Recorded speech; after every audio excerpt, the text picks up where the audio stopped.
xatirədir mənim ömür nəğmələrim, qərib-qərib hey əlidir mənim ömür nəğmələrim. Saçlarımda mehə dönüb, gözlərimdə şehə dönüb, niskilli bir ehə dönüb mənim ömür nəğmələrim. Ömür yarpaq yarpaq gedir, eşqin məni dəli edir, həsrətin bağrımı didir mənim ömür nəğmələrim.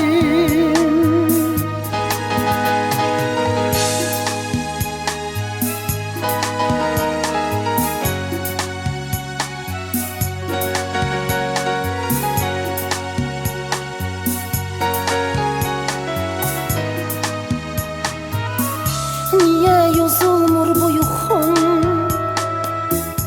unudulmur niyə qoxum, bəsdə sustum biraz oxum, oxun ömür nəğmələrim. Ah, niyə yozulmur bu yuxum, unudulmur niyə qoxum, bəsdə sustum biraz oxum, oxun ömür nəğmələrim.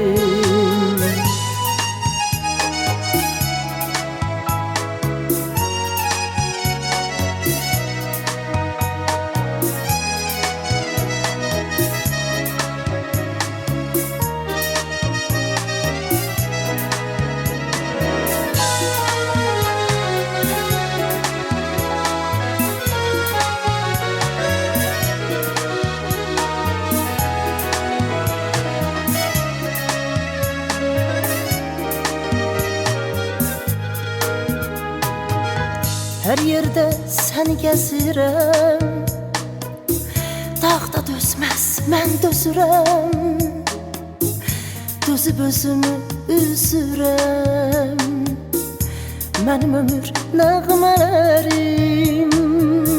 Könlüm səndən heç nə ummur, ədan qəlbimə toxunmur, İnan ki sənsiz oxunmur mənim ömür nəğmələrim. Ömür yarpaq yarpaq gedir, eşqin məni dəli edir, həsrətin bağrımı didir. Ah, mənim ömür nəğmələrim.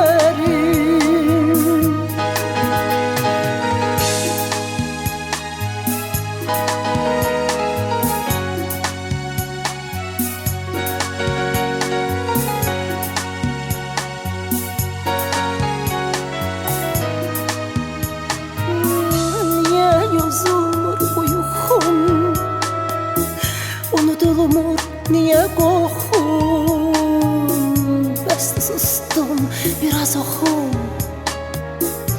oxun ömür nəğmələrim.